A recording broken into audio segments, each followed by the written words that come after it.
I got this out of the paper about 2 weeks ago, and it's on rental properties. We are one of the highest increasing on rental rates in the state. And the largest yearly increase was Odessa. They increased 22% last year, over the last year. Midland increased 18%, and we're the two highest in the state. And then they got, I'll send this around and y'all can just kind of, it's just some statistics here. And I thought it was really interesting that we're still holding our own as Midland, Odessa. That's bad news for most people. What's that? That's bad news for most people. For a lot of people, yeah, but not in this group. On this side. Bring it on. Yeah. And probably for the last 10 years, everything I read in the paper, we're always on top. We're either one or two from the top in the state. Now, when oil crashes someday, we won't be on top anymore, but the whole state will be down then. So, I got a question. What are the sales look like on the sales side? it's on there too, some of the sales stuff. So just look through it. There was a big article with that. I didn't rip out the article because statistics tells you everything. Yeah. So Leon Johnson, this is Leon Johnson. I met Courtney. What's Courtney's last name? Fricky. I met her about 2 or 3 years ago in Tampa. I go to a lot of seminars that she goes to. We like creative deal making, and Leon is what I would call one of the old Florida boys. Even though he doesn't live in Florida, it's a spirit. Jack Miller, Jimmy Napier, all those guys hung around together and with the same kind of seminars and kind of bounced ideas off of each other. And Peter Fortunato and Leon, as far as I know, are the only two still living. Jimmy Napier died last year. I was hoping to get to see him live and never got to see him. I've been to quite a few of Peter's things, and in March I'm going to see Leon live. I'm so excited. So Leon, I'll let you take it away. He's going to tell you some creative deals he's done and kind of get you maybe interested in doing creative deals instead of just the average stuff. Peter Fortunato is 75 years old, bought his first house coming out of high school, and has never had a bank loan. Now he's got houses that have bank loans, but as far as I know, as far as the rumor goes, he's never actually gotten a bank himself. So go ahead, Leon. Thank you. Hi guys, hope y'all are having fun tonight, and I hope I can share some ideas with you that might inspire you a bit. One of those guys is still living, John Schaub, and he's got a book on Amazon that's called Building Wealth One House at a Time. And I highly recommend that book. And then there's another book that I highly recommend. It's called Invest in Debt by Jimmy Napier. And where you want, don't order that one off Amazon, order it from Gary Johnston, no relation to me, it's got a T in it, .com. You can get the book from Gary Johnston for 20 bucks. On Amazon, it might be 50, 80 bucks. So you want to get that book and read those books. And actually, I don't know how many of you can do a financial calculator or not. Lee, do you have the orange 10BII on your phone? You bet I do.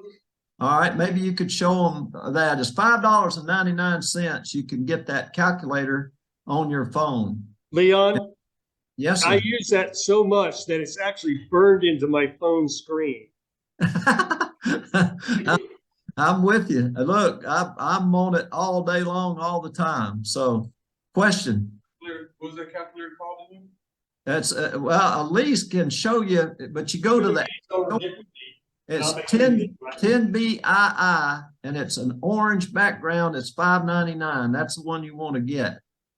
And what it is a compound interest calculator. And let me tell you something, you know, people think that's hard. There's 5 keys at the top of that calculator that are the, in my opinion, the 8th wonder of the world. And when you learn how to use that, and you can have that calculator when you read that book by Jimmy Napier. Jimmy was a personal friend of mine. He spent the night at my house here many times, and just a great guy. There's probably 300 or 400 or 500 millionaires that are millionaires because of that book, Invest in Debt. But I'm big on education. As a matter of fact, I give credit to Jimmy Napier for a bunch of sayings. And one of those sayings is, if you think education is expensive, try ignorance. And so how much money does ignorance cost us? You know, how much does it cost us if we don't recognize an opportunity that we can recognize? And you know, I've got a bunch of sayings too, and one of them is, if the only tool we have in our toolbox is a hammer, we treat every problem like it's a nail. Okay, and I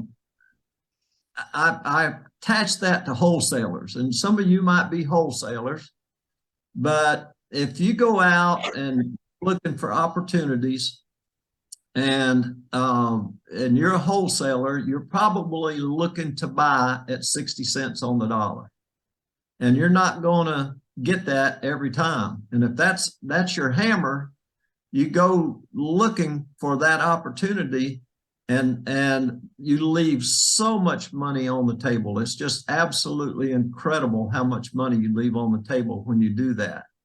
So the other side of the coin is, and I wish I was right there with the blackboard or where I could show you some slides, but wholesalers try to get wholesale prices. Long-term investors don't care about wholesale prices as much as they do wholesale terms. And I will pay full price, full value for a property if I can get wholesale terms, and I would rather do that than get a wholesale price, because you can run out of money pretty fast with paying wholesale cash. You can run out of yours, and you can run out of grandma's, and you can run out of Aunt Jane's real fast. And but it is good to have some free and clear houses, and you should strive to do that. But I think that probably one of the best investments in the world is a single family house. And if you learn how to manage that house and houses, and actually manage people, it's one of the easiest property management deals that you can do, because you get a different kind of tenant in a house than you do apartments. People in apartments, maybe some of you live in apartments, but you expect services. You know, if the toilet stops up at 2:00 a.m. on Sunday morning, hey, we're calling somebody. In my houses, I give $100 a month discount every month for them to take care of the first $100 worth of maintenance. And if they stop the toilet up, I tell them, don't call me. I don't want to hear from you. Just take care of it. If it's something big, call me. So I've owned apartments, commercial properties, mobile home parks, still own some mobile home parks. And through the years, I've built houses, I've developed land, done all kinds of things. And I love a couple of those things. One of them is buying single family houses and even mobile homes to hold long-term for renting. And I do like subdividing land and owner financing it. And if I have time tonight, I'll tell you about one of the last deals we did on a piece of land that we bought that I overpaid for because I got wholesale terms on it. I probably paid $2,800 an acre over and above what the market value was. And I would not have paid that much cash. But let me just say something else. You know, I don't know what, raise your hand if you're looking for long-term investments to hold and grow wealth and cash flow. Very good. Everybody I can see on there wants to do that. Let me give you a shocker, just kind of a shocker, okay? And let me ask you a question. What makes a great investment a great investment? Anybody want to tell me that? Positive cash flow. Positive cash flow, you betcha. That's got to be one of the things. Well, let me just say this. You could have two houses side by side, built by the same builder, exact same size, same quality, same school district, same street, same taxes, everything exactly alike on those two houses, except they're sitting on lots next to each other. One of them can be an absolute fantastic investment, and the other one can be a very poor investment. Who can tell me within one word what makes the one a great investment and the other one not? Terms. Who said that? Look to your left. I don't know if I can see you or not. That's correct. It's financing. Financing can make one a great investment and make the other one a very, very poor investment if you don't have a good. So let's talk about that for just a second. Let's say on the one, you've got a 30-year, 40-year, 50-year loan. It's a low interest rate. You can rent it for enough money to pay taxes and insurance and principal and interest, and have some reserve for maintenance and put a few $100s a month in your pocket. That's a great investment. But what if the one next door has a 3-year balloon on it? Is that a good investment? Yeah. What about if you'd bought it 3 years ago and you have and you priced it just to where it could pay for itself on your monthly payments, but you got a balloon coming due now? What's going to happen if you were able to go refinance it? It could be that you'd have negative cash flow. So, you know, those are all things to think about. And with that being said, I think the absolute best financing you can get is seller financing. And how do you get that? Oh man, I need about 3 hours to tell you all this stuff. But do you call a seller up on the phone and say, will you owner finance something for me? What kind of answer you think you're going to get? Anybody? It's going to be no. Calling somebody, cold calling a beautiful lady and asking her to marry you. You know, she's not going to do it. More unless she's desperate, you know, you might find desperate every now and then, but I'm not going to agree to that, and neither is that seller. And so it's absolute dirty words to talk to somebody about owner financing, seller financing, and creative financing. You never, never, never say those words to a potential seller.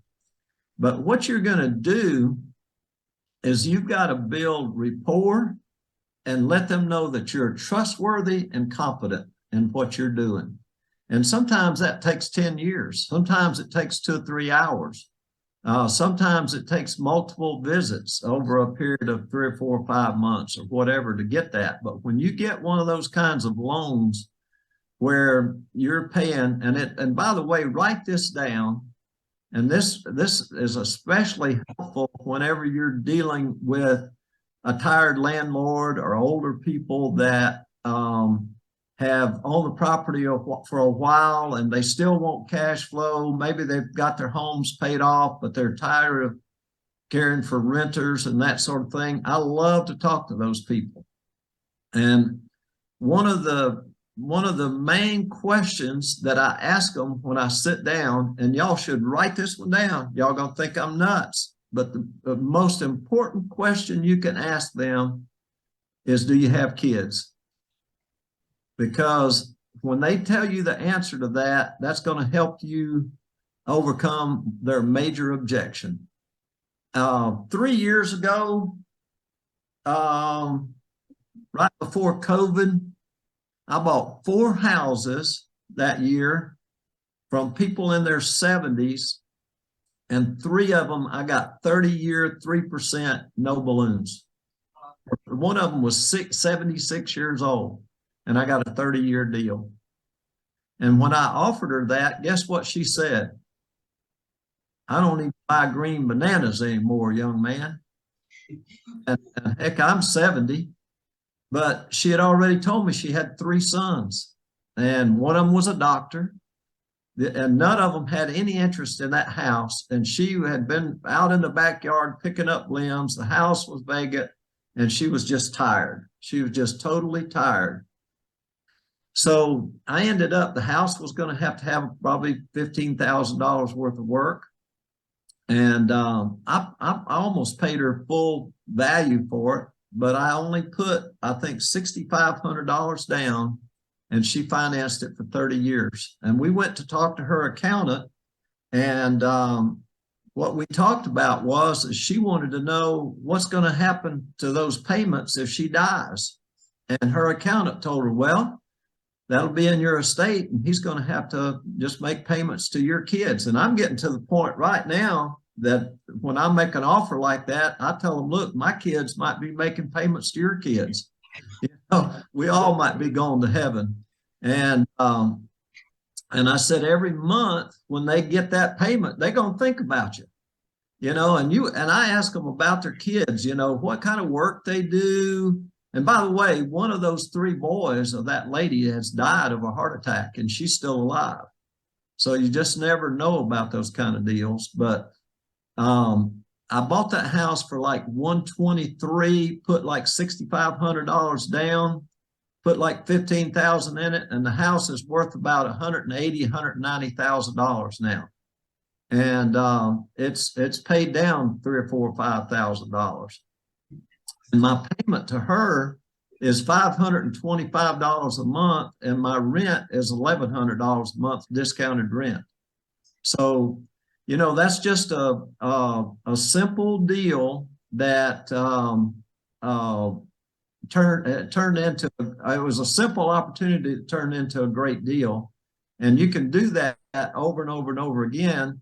And, you know, she's comfortable knowing that she's not going to, she is not going to collect all those payments for 30 years. She might fool us, you never can tell, but she knows it's going to go to her kids. And as a matter of fact, I think she said she was going to set it up to where it only goes to one of those boys. So here's what I want you to write down if you're dealing with somebody like that. You see, I never said seller finance, owner finance, or creative finance to her. I pulled out IRS publication 537. And if you don't know what that is, you need to write that down, go to irs.gov, go into their publications, and download and print IRS publication 537. And I probably do that more than once a month, because I'll go in and highlight it. And if I'm talking to an investor that's had that property for a long period of time, well, if they were to sell for cash, a few things are going to happen. And number one, they're going to recapture all their depreciation that they've depreciated that property. So the longer they've had it, the more depreciation they're going to recapture. And that is taxed as ordinary income. And a lot of them don't know that, but you need to know that so that you can educate them. The next thing that's going to happen, any profit that they have on it is they're going to pay capital gains taxes on.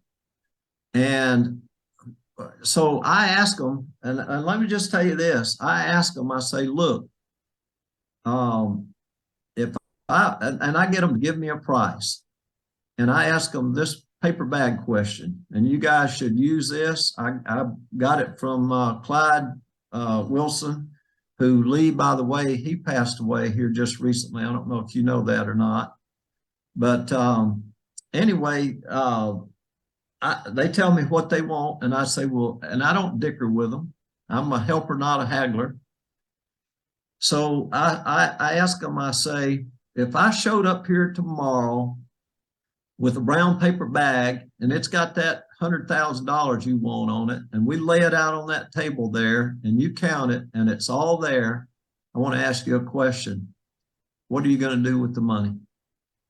And that question does two things. It tells me two things. If they very quickly start telling me what it is they're going to do with the money, that's a good sign. That's a sign of motivation and a sense of urgency. If they give me that go to heck look, like that ain't none of your business, that kind of tells me they're not as motivated as you would want them to be. And by the way, if their house is vacant, they live out of town, they're behind in taxes, it's going to take money to fix it up that they don't have, they're going to be a lot easier to deal with.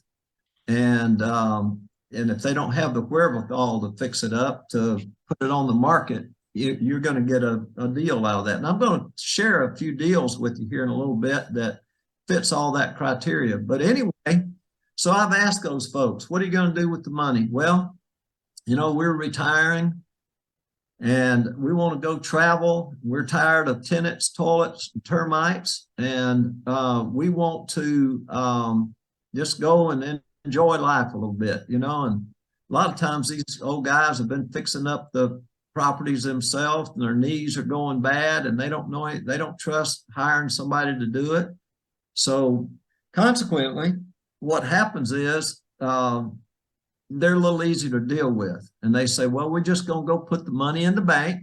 You've asked them what they're going to do with it. We're going to go put it in the bank and draw interest on it. My next question is how much interest can you get at the bank on something where you can draw out money every month? And I don't know what it is right now. You guys ought to find out so that, you know, a good lawyer knows the answer to a question before he asks it. So you ought to call around the banks in town and ask them what they're paying on their accounts, money markets or whatever, that you could say, if I had $1 million and I'm going to put money in there, how much interest can I get on it every month? And it was down to 1/10 of 1%. So somebody with $1 million, even if they were getting 10 times that 1/10 of 1%, it was 1%. They're making $10,000 a year, 800 something a month, and that's not enough to rent a mobile home from me. And they are a millionaire without digging into their principal. So I ask them that, and I started asking questions to paint a picture. And the picture you want to paint is this: that before they get to the bank, figuratively, the IRS is going to reach in their pocket and pull out all that recapture of depreciation and all that capital gain stuff. And when they make it to the bank, they're not going to have all their money, and it's going to be drawing a lower interest rate. And you say, and you pull out that IRS publication 537, and that's for investors now. That's for people that's held this property for investment, not a homeowner. We'll talk about that in just a second. But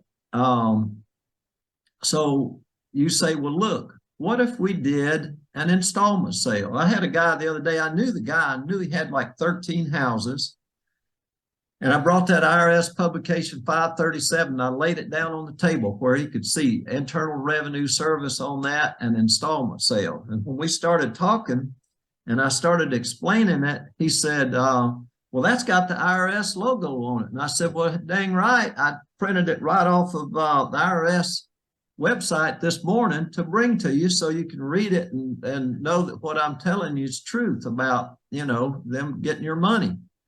And if you like paying a whole bunch now or delaying paying it and collecting interest on it while you're delaying, then we might can help you end up with more money every month. And so what happens is, you know, if you say owner financing, most people think, well, I'm not going to do that, or seller financing, I'm not going to do that. But if you pull that installment sale thing out there, it's got the IRS logo on it. There must be a bunch of people doing it for the IRS to have about a 19-page publication for it, right?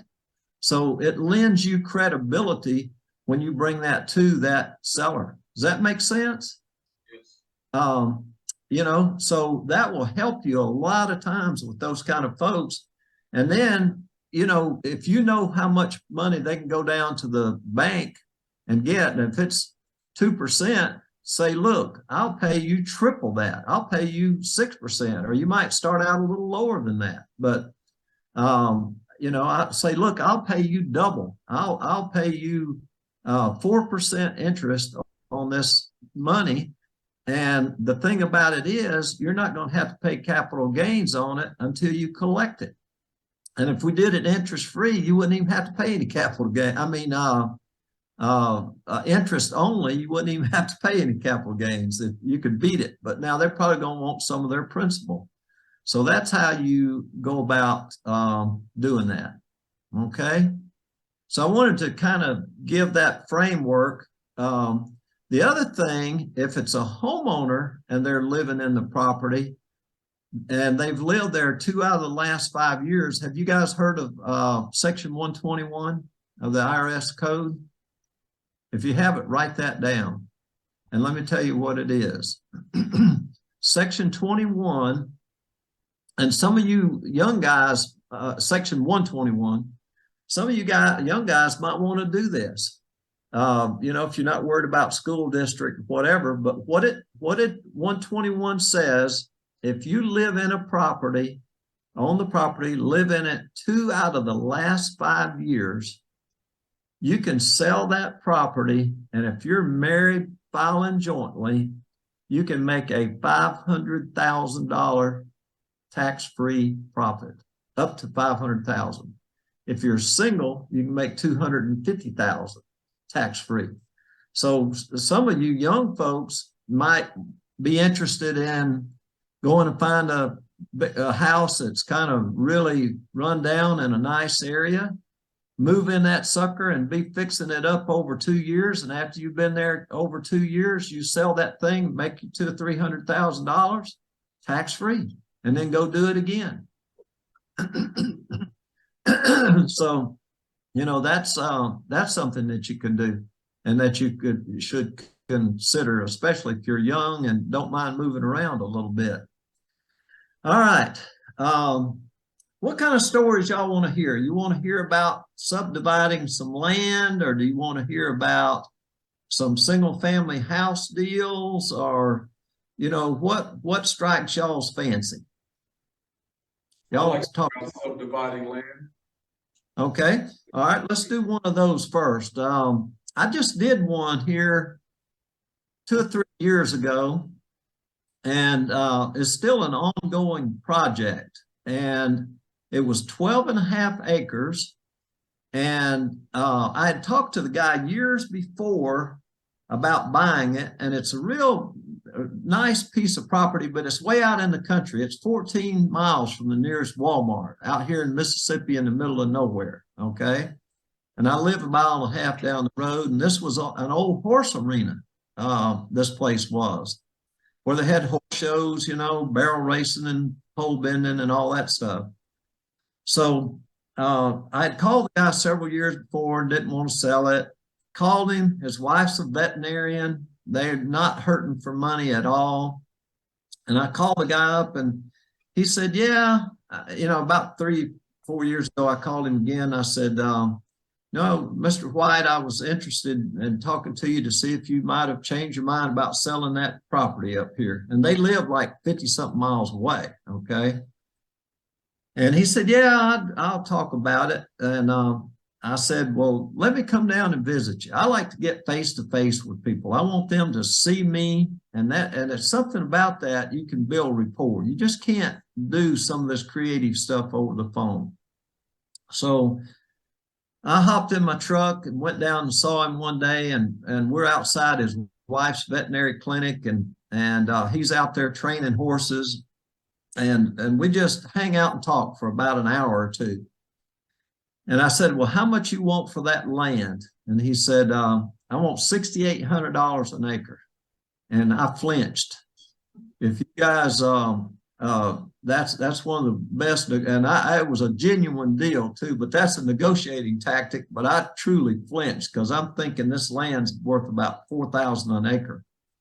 And that probably was, if you sold it, 12 and a half acres, cash out, 4,000 acres, probably about all he would have gotten. So I flinched, and in case you guys, you can write this one down. Roger Dawson's secret powers of negotiating, I think it is, or powers of negotiating, by Roger Dawson, D-A-W-S-O-N, and you can probably find that on the internet and get something, order it. You need to be riding around and listening to it.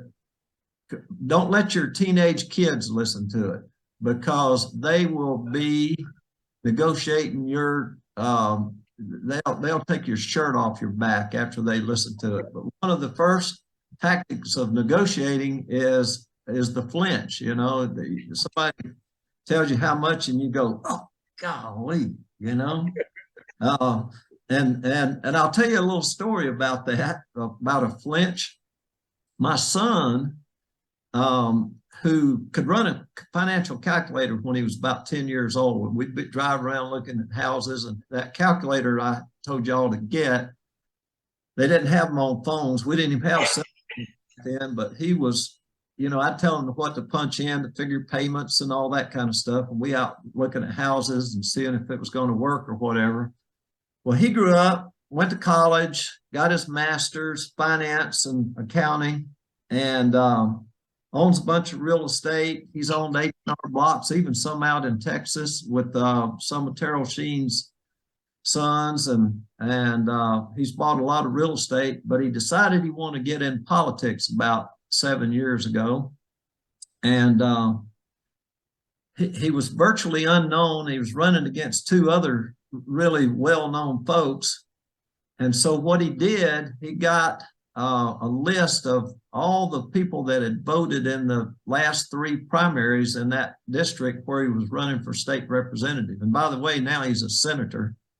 But anyway, he went out and he knocked on like 5,000 doors, and he won that race. He beat the ones that were well known, thought they were going to beat him, but he just went out and knocked. It was 100 degrees, sweating, took his kids with him, knocked on about 5,000 doors, and they voted for him. But the whole reason I'm telling you that story, he bought 2 houses while he was out knocking on doors. And I thought that was the best part of the whole deal, better than getting elected.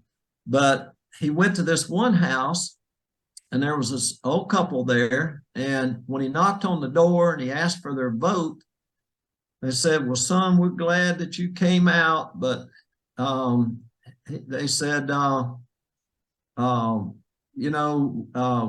going to be here election time. We're going to sell our house. And so he said, and what it was a double wide on an acre of land, kind of out in the country, in a real nice area. And he figured it was worth about 70 or 80,000. And he asked them how much they wanted for it, and they said $30,000. And he's thinking in his mind, how fast can I get my truck and write them a check? But he goes like this, and he just didn't say anything. And they said, well, we'll take 20,000. You see what I'm saying? He didn't even say anything. He just kind of went, got his lips real tight and just sat there like he's thinking, how fast can I get the truck and get a check? And they said, okay, we'll take 20. And so that flinch saved him $10,000. And so, you know, he's flinched on me a few times when he was a teenager after listening to that Roger Dawson deal, you know. But that's just a little hint on the side. And I like to tell folks about things I learned from, and that's one of them, you know. But anyway, back to that 12.5 acres of land. We sit around, you know, and talk to the old guy, and he chewed his back and spit on his boots and whatnot. And finally I said, well, I tell you what, we'll pay you that $6,800, but here's the way we'll do it. We'll give you $10,000 down and like $500 a month, 3% interest till it's paid for. And he said, no, I got to have 4%. And of course I flinched again, and he's an old horse trader, and it didn't do any good. So he had my hand up behind my back, and it ended up being $532 and something cents a month is what we ended up paying until it was paid for. And so I come back home. This place is about 1.5 miles away from me, had a contract on it. Talked to the water lady, told her we were buying it, asked her how fast we could get some water meters. And she said, well, would you be interested in selling that 4 acres in the back over there? And I said, yeah, we probably would. And so anyway, she said, how much you want down? And I said, well, we'd like to have 5,000. She said, would you take 3,000 down? And I said, well, your payments, if we did that, and we're selling it to her for 10,000 an acre now, that 4 acres. So right after we closed it, we sold on a contract for deed the back 4 acres on that for 10,000 an acre, 600 a month, 3,000 down, 600 a month. So she's been paying 600 a month since we've had it. So we never had to come out of our pocket with a payment on that thing. Okay. So never had to come out with a payment. And now we only have $7,000 in the deal. All right, everybody with me? Because she paid we paid 10,000 down. She gave us 3,000 back right after we'd closed. So we only had 7,000 out of our pocket. We're not having to make the payments out of our pocket. Now she's going to pay it off sooner than we would pay it off at that point. So the next thing we did is something I absolutely hate to do, and that's construction. As a matter of fact, one of my recurring fantasies is that I go into Home Depot and Lowe's and do something so obscene that they bar me from going in any of their stores nationwide ever again. That's how much I like construction. I just don't want to do it, okay? But anyway, we built 2 houses on there, and we had it subdivided up in some different, you know, little sections and stuff. A couple acres we cut out, built some nice 3-bedroom, 2-bath brick homes, about 1,500 square feet on them. And by the way, in that deed of trust and note, when we got it financed, I put a clause in there that if we would ever want to get a part of that land released, that they would do it. And what we would do, since it was like 12.5 acres, we would take whatever the remaining balance was on that note and divide it by 12.5, and we'd bring them a check and they would release that that section of land for that particular amount. So, you know, if we owe whatever we owed, we do that. So we did that twice. We built 2 houses and we made about $30,000 each on each one of those 2 houses. And by the way, we did not go to the bank and get a construction loan. We had a guy that lives here in the community, an older guy. As a matter of fact, he's 83 years old now, and he loaned me $32,000 3 weeks ago, and at 6% interest, and 300 and something a month till it's paid off on another deal that's in there. But I'm getting ahead of myself. But so anyway, we built those two houses and he provided the construction loans on them. So we didn't even have to go to the bank and get a construction loan. So we built those two houses and we made about 30,000 a piece on those two houses. So now we've made 60,000. We had 7 and we have no money in it out of our pocket, and we've made some money. So then we took part of our profits from those houses, and by then I'm sick of construction, and over on one side of it we bought a double wide and had it moved in there free and clear. And now that double wide brings us $925 a month discounted rent, plus we're getting $600 a month from the lady that bought 4 acres from us. So now we're at $1,525 a month. But along comes a lady who wanted to put her mobile home on a piece of that land. And so we put a septic tank in and a power pole and a water meter, and she rented the lot from us for $225 a month. So you add that to that income. So then along comes somebody else that wanted to put their mobile home on there, and we fixed a spot for them, rented it for them for $225 a month. And then both of those ladies moved, and we ended up buying both of those mobile homes from them. One's rented for $795 a month. The other one we just bought that one, rented it for $925 last weekend. We just got it and got it fixed up.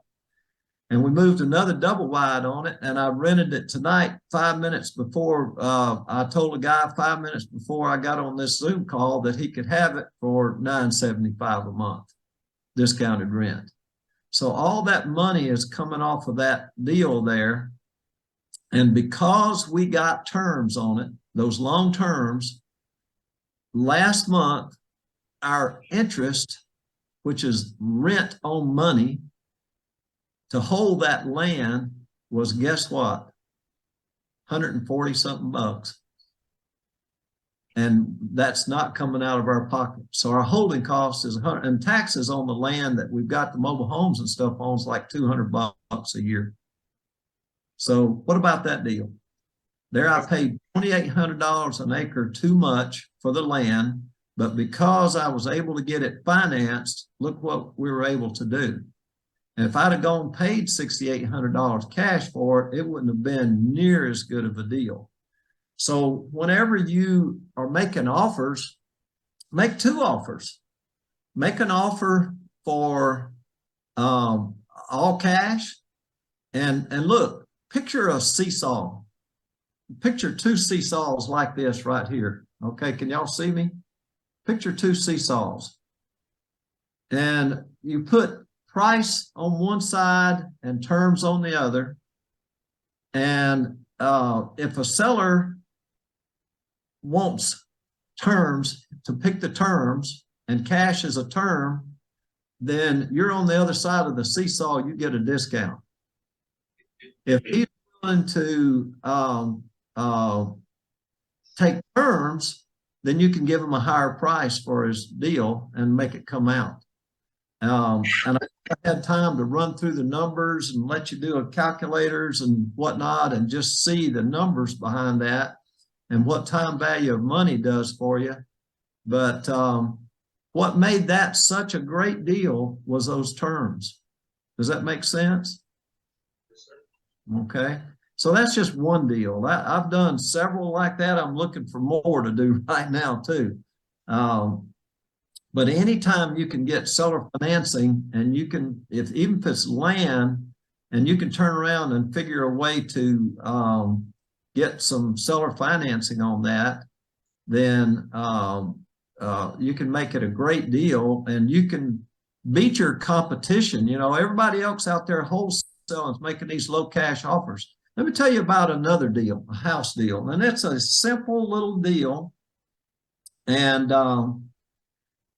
my son Adam had mailed out a bunch of letters, and one day he called me and he said, "Dad, I got one I think you need to look at," because he kind of refers the owner finance stuff that's possibilities to me. That's Adam that Lee was talking about earlier. And so I called this lady, and she said, "Yeah, you know, I got that letter from Adam about 4 or 5 months ago, and I read it, And she said, I just put it behind a magnet up on my refrigerator. Didn't even call him, but I saved it. And when she called him, she was a realtor actually, lives about 6 hours away in another state, but she had a house that from a divorce that had been sitting vacant 2 or 3 years, no utilities on. She was 2 years behind in the taxes. It needed a new roof. I figured it would need new air conditioning, and it did. It needed new flooring, and a bunch of cleanup. And I figured it'd take $15,000 or $20,000 to just get this thing up and going. And it was over a 2,000 square foot house. And she didn't have the money to fix the house up. Her ex-husband was supposed to pay the taxes. He hadn't paid them. That was part of the divorce decree, even though she got the house. None of that was happening. And so it took me about 2 months. I talked to her on the phone 5 or 6 times. It took me about 2 months for her to drive over and show me the house. And she told me that she had had a realtor call her and make an offer to her for $50,000 on the house. And she was offended, totally offended, because it's a big old $2,000 house, a 2,000 square foot house in a very nice area. And so we talked, we walked around. Remember, I talked to her on the phone 5 or 6 times over 2, 3, 4 months. And, you know, I'd tell her stories and whatnot, find out more about her. So she drives over to show me. And we go through the house, and I point out everything that's possibly, you know, very nicely wrong with it, knowing that she was about $4,300 behind in taxes. Okay. So I said, how much you want? She said, I want $107,000. What did I do? What did I do? Did I flinch? Okay. You know, it was a nice flinch. You know, she's a nice lady. She's about 54, 55 years old. And so I said, well, I don't know. I'll tell you what, I'll give you $100,000. And what I want to do is I'll give you $5,000 down, and you're going to have to pay your back taxes out of that. And I'll pay the closing cost on it. And you pay and she wanted more down. And I said, well, looking at the roof, knowing it's going to need new flooring, probably going to need a new air conditioner. I didn't know at the time there was 2 leaks under the concrete foundation that I had to have done too. But it ended up costing me $18,000. But we knew it was going to be a lot of money. And I said, well, look, rather than me give you more money down, I'd like to use my money to fix the place up. And she understood that. I mean, she's a realtor. And I said, you know, then I'll do 3% for 360 payments. I never say years, never say months. I said 360 payments. Let her calculate that that's 30 years. And it ended up being, I think, $400.52 for, you can figure it up on your calculator. If you know how to do a financial calculator, put 95,000 in the loan, 360 payments, 3%. And going off the top of my head, I think it's $400.52 or something like that. So anyway, she agreed to do that. Okay. Now what happened? I was like on pins, and I'm thinking, son, this is a deal here. This is a killer deal because of that long-term financing. That made it an absolutely incredible killer deal. So I'm on pins and needles for about 3 weeks while we're getting title work and all that kind of stuff. And finally, my real estate attorney called me, and he said, okay, we can close in 2 days on this, such and such day at such and such time. So I said, well, I'll let the seller know. And I called her up and I said, you know, and I'm praying, oh God, don't back out on me. I mean, this is a killer deal. Okay. And it's just a simple deal. It's a simple deal. Nothing super fancy about it. All right. But so I said, they can close the deal that like day after tomorrow at 2 o'clock. Can you make it over here? And she said, yeah, I'll be there. And I said, look, you know, I've seen the closing statement. You're going to go home with $700. Let me ask you something. You know, you wanted more down payment. What if I paid you a year in advance, payments in advance for a 15% discount? And she said, on the whole house? I said, no, just add up the year's payments and I'll pay you a year in advance. And you just knock 15% off that year in advance. And you know what she said? Oh, Mr. Leon, I wish I had 2 houses to sell you. Okay. That's the honest to God's truth. So, and I was nervous, boy, as a cat on a hot tin roof. I can't wait for her to get over here and sign the papers. So what we did was I went ahead and drew up a modification agreement on my computer at home to pay her a year in advance for a 15% discount.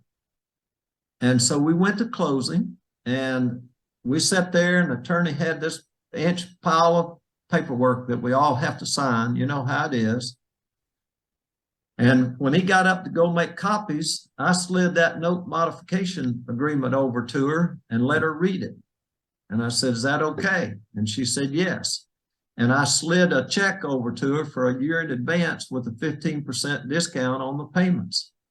Okay. And when the attorney came back, he witnessed her signature. So guess what? Now I don't have any payments for a whole year on that thing.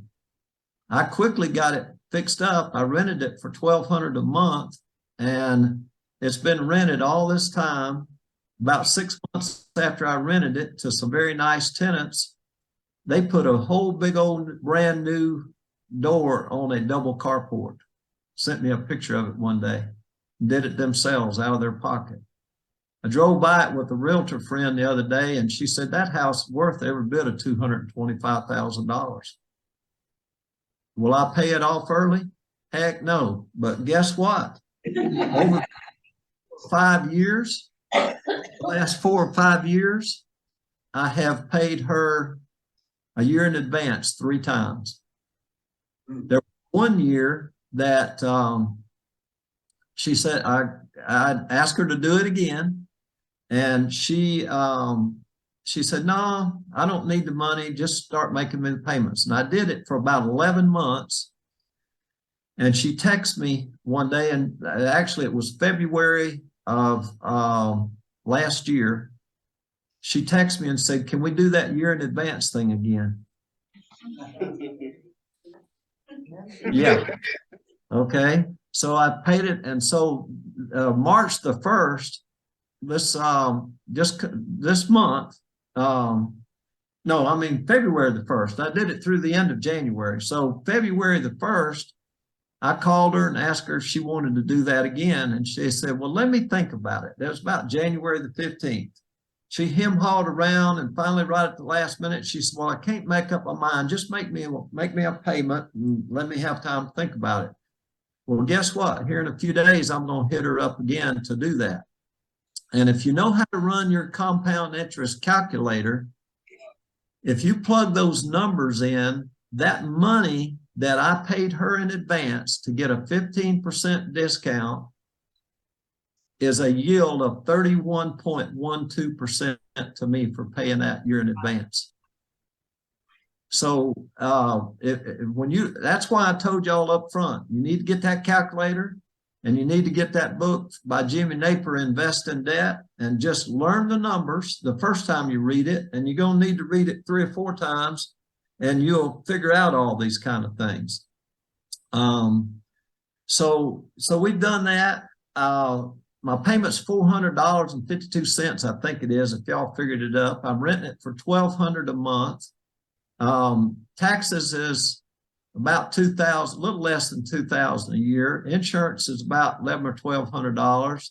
So I'm cash flowing $500 or $600 a month on that property right there. And that is, folks, how you build wealth. Now I could have turned around, sold that house, and made $20,000 or $30,000 right off the bat. And I don't know what's wrong with the camera on my computer, but it's going nuts there. That's okay, we can hear you. Okay, good. So anyway, and so another thing that a very, very rich guy told me several years ago, and you should write this one down: give your efforts time to compound. I promise you, you'll get old so fast that you won't have time to adjust to it. And you go do a few deals like that right there, and over a period of 5, 6, 7, 8, 10 years, not trying to get too big too fast. I see people, all these gurus, you know, that you see on YouTube selling their wares and stuff, you know. What I say about them, they see a deal, they do a deal, and they start teaching. Okay.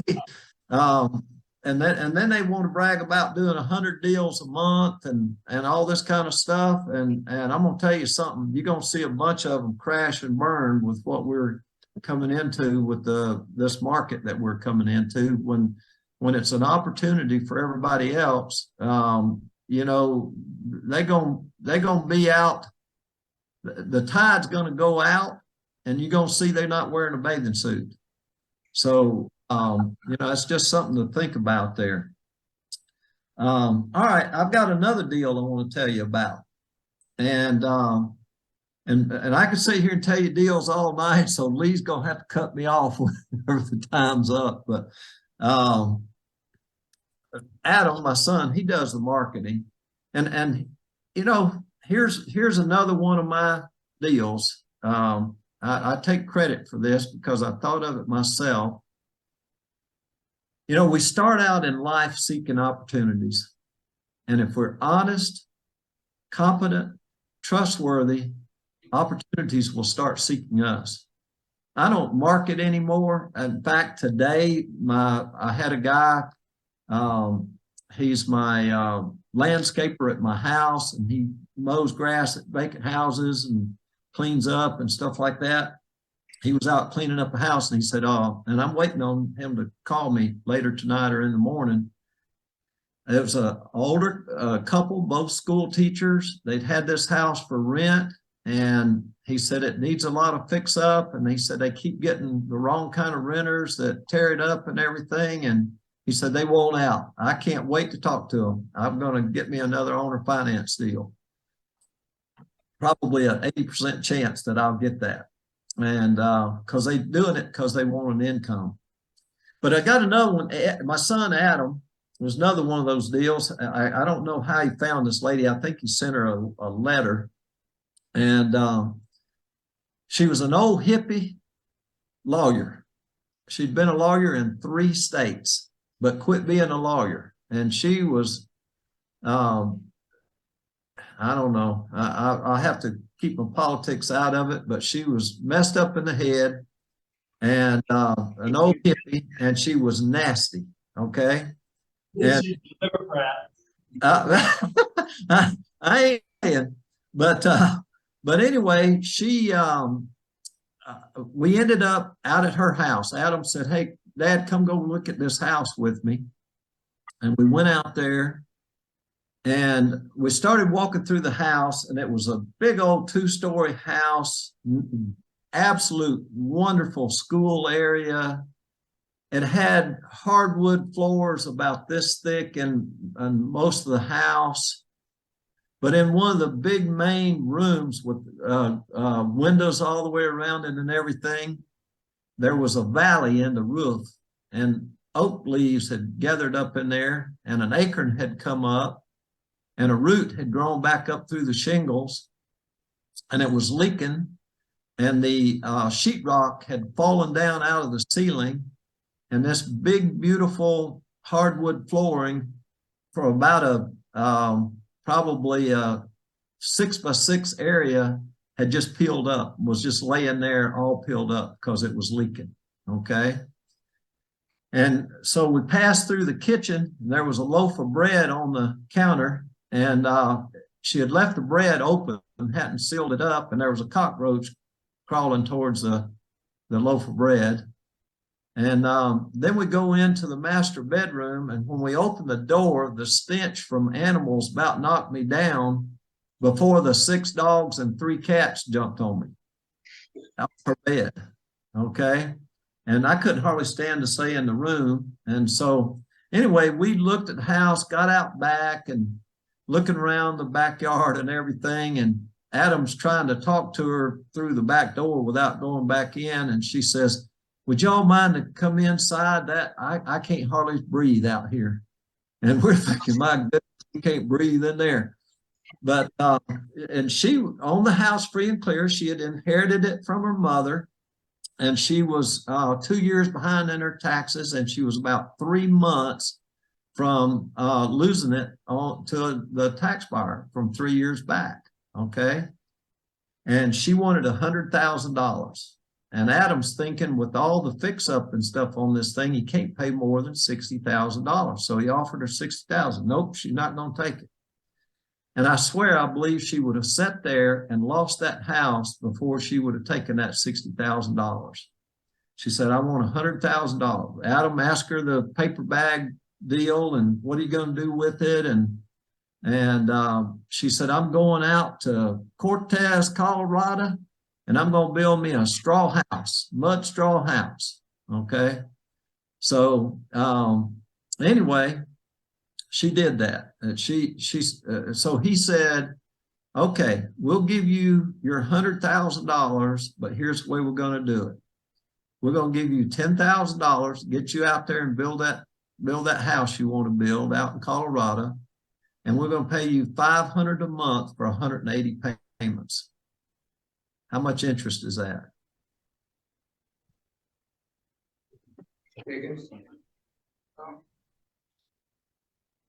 We're going to give you that 100,000. And we knew it was going to take about 20,000 more to fix this house up.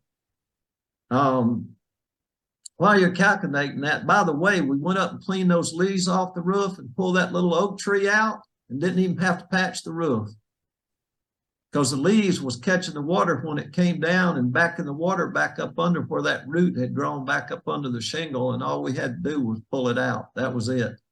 Never put a new roof on that thing. Did you replant the tree? So anyway, she took it, and how much interest was that? 0. 0% interest. It was all principal. So she took her $10,000. She paid the back taxes and took off to Colorado. And I stay in touch with these people. By the way, if they're local, and she wasn't, she was leaving, but she kept a bank account in town.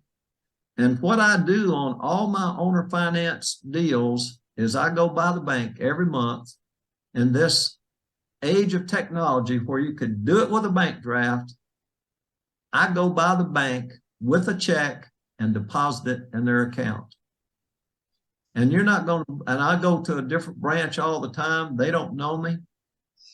And a lot of times they'll say, you want the balance on that account? Y'all hear what I'm saying? And I don't mean to do anything wrong, but a year had gone by with this lady. We'd had the house fixed up, had it rented for $1,175 a month, discounted rent. We're cheap in Mississippi. So I went by the bank one day and I went inside to deposit that $500, and I was talking to the teller, and I said, and I always tell them, I always tell them, would you double check and make sure I got my account number right on there? Match it up for me in case I messed up. And of course they do. And I can tell by the look on that teller's face that account was overdrawn. And I said, oh, we're a little overdrawn, are we? And she said, yeah, but you'll have a few dollars in there after you put this $500 in there. I'm thinking, about time for a second bite out of the apple. So, and I stayed up with her on Facebook. And look, let me tell you, that calculator and figuring all this stuff is like mental jujitsu. But don't ever take advantage of anybody. You gotta care for people, and you gotta look for their needs and see what to solve their problem. And we solved her problem. I mean, she was going to lose that house, and she didn't have the money to fix it up, didn't have the money to pay taxes, all of those things. Okay. So we were willing to take a problem and solve the problem and get her out of there. So I'm friends with her on Facebook, man. I stay in touch with these people. And one day she posted on Facebook about 3 weeks after I was in there, and that teller said, you know, that 500 was keeping us from being overdrawn. So she posted on Facebook 3 words: I need help. That's all she did. So guess what Leon did? I wanted to give her help. Okay. So I called her up and I said, look, I don't know if it'll help you or not, but I've got an extra $5,000 that I can give you if you'll knock 12 payments off of knock a year's payments off of that loan I owe you. What's that called? It's called a 10 for 12. Pay 10 payments up front to get 12 payments knocked off. And she said, oh, Mr. Leon, you don't know how much that'll help me. My truck's broke down and I'm trying to get back to Mississippi. And that'll get me back to Mississippi. And she made it back, met her at the bank, brought her at my bank, that's where I met her. I got a cashier's check for $5,000 and had her sign a note modification agreement. Okay. And if you want to calculate what kind of return you get on a 10 for 12, it's 35.07% return on my $5,000 I gave her for no payments for a year. So about a month went by, and she called me and she said, look, I'm living with some friends out here, and I need to find a place of my own. You don't have a mobile home or something out in the country that I can rent, do you? And I had just bought a mobile home and put it on a little 3-acre plot, which that's a whole nother story, that 3-acre plot. We bought that when the guy had a lawsuit against him, and we took his position and fought the lawsuit, and we won and ended up with this 3 acres for about $10,000. And he had paid like $10,000 an acre 15 years before. It was really a prime piece of ground. So I had bought it and I put 2 septic tanks on it and rented one of the spots to somebody with the mobile home for $200 a month. Remember, we're cheap in Mississippi. So I rented that one spot, and I had bought a little mobile home. Opportunity seeks us when you're honest, competent, and trustworthy. Young kid, I'd watched him grow up, had this mobile home. He wanted to sell it. So I paid him $6,500 and had it drug out to that 10 acres. And it was nasty. I mean, that thing was nasty.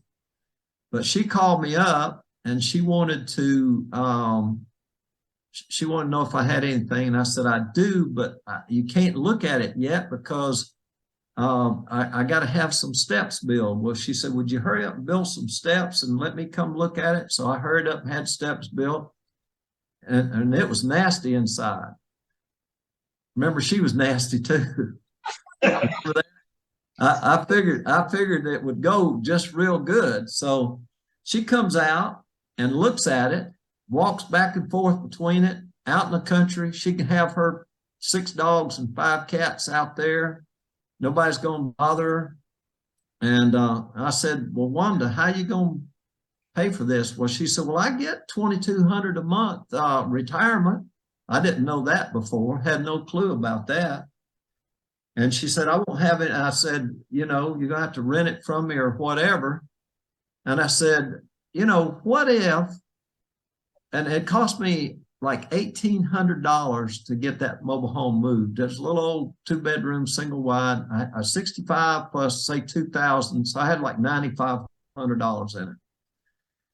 And I said, Wanda, I said, what if I traded you the mobile home, give you a title to this mobile home for the next 18 payments on that note? And remember, she's an attorney. She's no dummy. She said, yeah, I'll do that. Okay. So I wrote up a modification agreement saying I'm trading a such and such mobile home for the next 18 months. And so, next 36 months. It was 36 months. So how much is that? $18,000, right? So I traded her the next payments that I owed her for that mobile home. All right. I don't know what my yield is on that. I never did stop and figure it up, but I knew it was good enough. Okay. Everybody with me? I traded a mobile home. I had less than 10,000 in it for $18,000 worth of payments.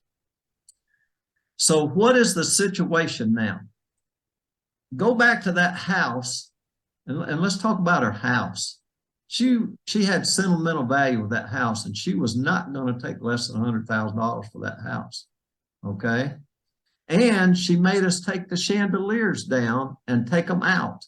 That was part of the deal, because her mother put those nice chandeliers up in there, and she didn't want us renting it to somebody with them chandeliers in there. Okay. Remember I told you she's a little bit weird, but people have different values. That was one of her things. And I don't know what we probably threw that chandelier in a junkyard. I don't even know where it is, what happened to it. Okay. But she didn't want it in there with renters. So now what's the situation? She's going to have to start paying me $200 a month lot rent for the next like 46 or 47 months before I start paying her $500 a month again. Everybody with me on that? Okay. So now she's going to owe the mobile home. And she said, the only thing I'm really afraid of is you're going to sell this land out from under me. And I said, Wanda, I don't really want to sell that land. And she tried to buy it, tried to trade me out of it. And I said, no, I don't want to do that. And then I got to thinking, and after we had traded her the mobile home, she's going to have to pay me $200 a month for like 46 months. And then I start paying her $500 a month. I got to thinking. I said, Wanda, I went back and I said, Wanda, tell you what I'll do. I'll give you this land for the balance of that note. How much do I have in the land? $10,000. Actually, it was about 13,000 with the septic tanks and everything and the lawyer's fees and stuff like that. I think we had like 13,000 in it. And I gave her that land for the balance of the note paid in full. Wow. Okay. Why would she do that? There was $59,000 left on that loan. So I ended up with a house free and clear. But what was her situation? She's going to have, now the sentimental value of that house is gone, and people, and the situation was, and if I was in her position, I'd have probably did what she did. Okay. Because now that I've traded her their land, she don't have to pay me $200 a month for 40 something months before I start paying her $500 a month, and she still has to pay me $200 a month. So I said, Wanda, I did give her, I said, if I give you the land, you won't have to pay me $200 a month. So that's $200 a month in your pocket that you don't have to come out with. You can collect $200 a month from that other trailer over there. So that's $400 a month. Plus I'll go ahead and give you $8,000 cash and we'll take that, call that loan off. So that's what we did. So her situation switched from having to pay $200 a month, wait 46 months to start getting $500 a month. She had $400 extra cash flow. You see what I'm saying? Y'all ever heard of J.G. Wentworth? Cash, I want my money and I want it now. That's who they're advertising to, is people in that situation. You know, they're getting annuities, they're getting monthly payments, and they'll take a lump sum at a discount. That's all they're buying is this cash flows at a discount. And that's what we did in that situation. So we had that house fixed up. We rented it for a couple of years. And you want to know something? I hated that house. I didn't even like to go in it. I never did like that house. I don't know what it was. That's just what I didn't like about it. So we did a 1031 exchange about a year or so ago, and sold that house for $155,000 and bought another house that we liked better with it and paid no taxes when we moved it over. All right. I don't know if y'all followed that or not, but that just tells you how bad of a businessman I am to pay off a no interest loan. Thank you. Thank you very much. You're welcome. You're welcome. So any questions about any of that stuff? And I could go on and on and on. I mean, I got story after story after story of that, but with a lot of happy endings. And I hope you guys learned something from that and get that calculator and that book and look at 10 for 12s and getting a 15% discount on a year's deal. See what you get, a 10% discount on a 6-month deal. I'll tell you, it's over 37% return on your money. So, okay, I see a hand up. Oh, yes, sir. Thank you so much for sharing, and wish one day I can do the same as you did. Hey.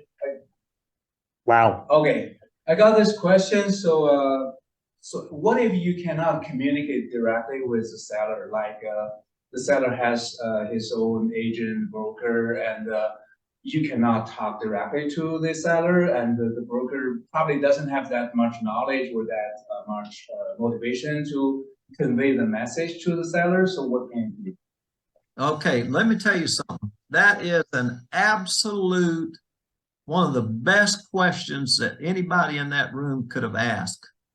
And I started out in 1975 as a real estate broker, in Missouri and Mississippi. I was a licensed broker in 2 states for a long time. And so I figured, since I had been a broker and a realtor, which I gave that up because of some really good investments that just got pushed in my face to where I finally recognized they were great investments. So I figured, since I was a realtor, I could badmouth realtors. For years I did, unfortunately. And I was wrong to do that, because I used to talk about how realtors didn't have the knowledge, couldn't do it, just da-da-da-da-da. But I've come to the realization it's not their fault. Realtors sell one thing, that is sticks, bricks, and dirt. That's what realtors sell. They go to a house, they go to measure, they go looking at how many bedrooms, how big they are, how pretty this thing is, how fast it's going to sell, and they don't know anything about the seller and what the seller really needs. So and that's the nature of the beast, and that's not going to change. That's the way it is. One thing that realtors cannot do, even if they are very, very competent, they understand seller financing to the max. They know exactly what what it is, and they've bought 100 houses on seller financing themselves. There's one thing that they cannot sell to that seller. You know what that is? Your credibility and your honesty and your competency and your trustworthiness. They cannot sell that. And these sellers are going to want to lay eyes on you and size you up and see if they like you and all of those things before they're going to let you have an installment sale with them. That's just the nature of the beast. It's even if a realtor is really sharp and smart, I would have trouble going and selling somebody else's credibility, you know, and I understand this ball game. So if I were a realtor, I'd have a hard time doing that. So if I were a realtor and wanted somebody to take seller financing from someone, you know what I would do? I would take them with me. So I quit making offers through realtors on seller finance deals unless I go with them to present the offer. I don't make blind offers. I don't sit there and, you know, shoot negotiating arrows across town blindly when I don't know anything about the seller, what they want, and I sit there and try to structure that deal, find out all about the people, let them know I care about them, because really and truly what this boils down to is a people business and not a sticks, bricks, and dirt business. Okay? So that, I hope that answers your question. So there's a process that you have to go through and ask people about themselves, about their kids, where they went to school, you know, all kinds of things about them. And you build rapport doing that. They start to know you care. I did a deal, it's been 6, 7, 8 years ago. This old guy, and we have this cottage on the water down in Mississippi. This old guy had this place overpriced for sale for about 2 or 3 years or more. And he owned a very successful jewelry store, and the guy was an eccentric. We went and looked at it and walked through it. You got to kick the sticks, bricks, and dirt and look at it and everything. And we walked out and walked back down in the parking lot by the boat ramp. And I started asking him all kinds of questions about him, his family, and all that. And after about 15 or 20 minutes, he looked at me and he said, you know, you asked the right kind of questions. And would you believe we got that thing owner finance for 20 years at 3% interest, 240 payments? And I think we put 10,000 down on it. And it's all because the guy liked me. And, you know, made all the difference in the world. So when I make an offer, now I did have one, I'll tell you right quick. I had this guy was another guy that mowed grass for me. He's kind of my bird dog too.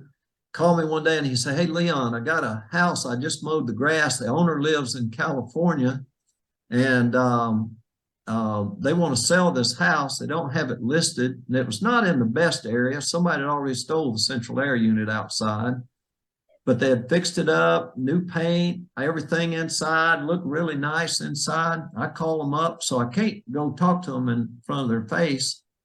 And so I brought it up, installment sale. No, we can't do that. And so I said, I told them how much I'd pay them. So much down, and this little house down kind of towards the inner city, I said, I'll pay you $300 a month. And so they were worried about vandalism because it already had that stolen and the whole bit. And she said, no, I just can't do that. And I said, well, let me ask you something. How much are you paying for yard maintenance right now? And I noticed the utilities are still on. Do you still have insurance on it?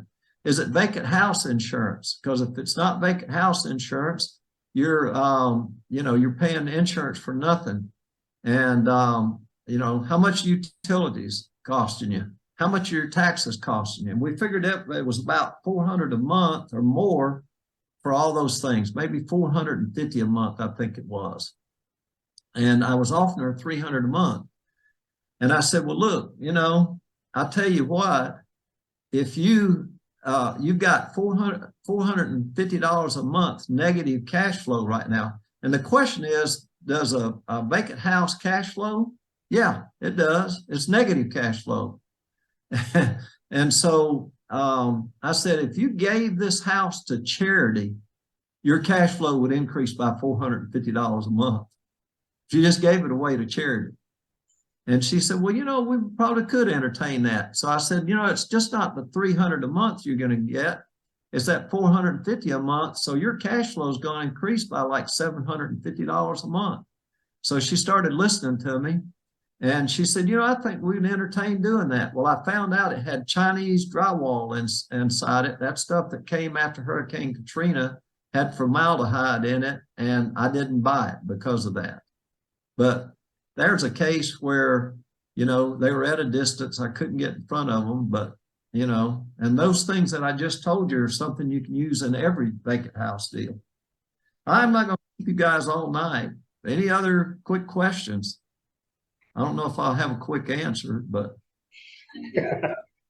Lee, you can cut me off anytime now. Okay, well, we're going to close it up now, but appreciate you very much, Leon. Thank you very much.